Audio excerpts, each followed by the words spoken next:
आओ एकटा श्रीमान राम सेवक ठाकुर जी के सुंदर संरचना हम सुनावे।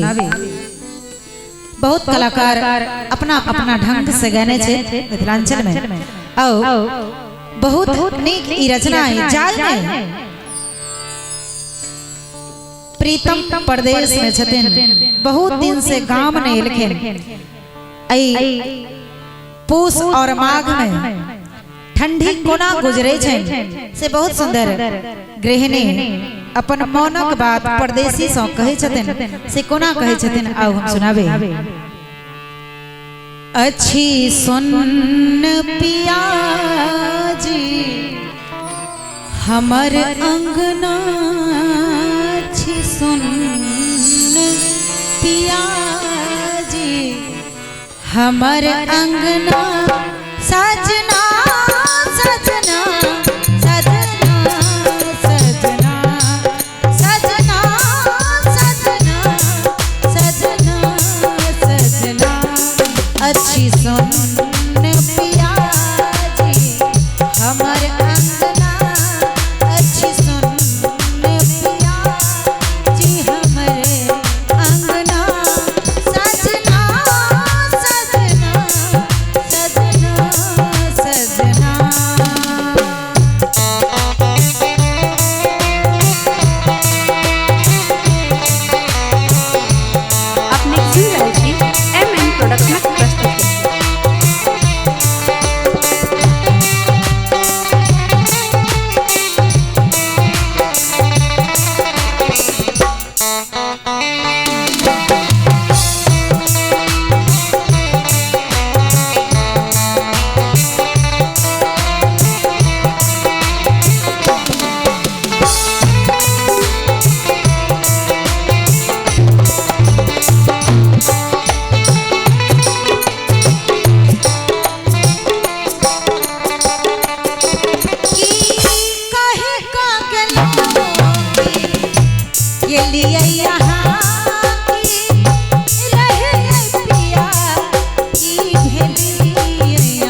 सुन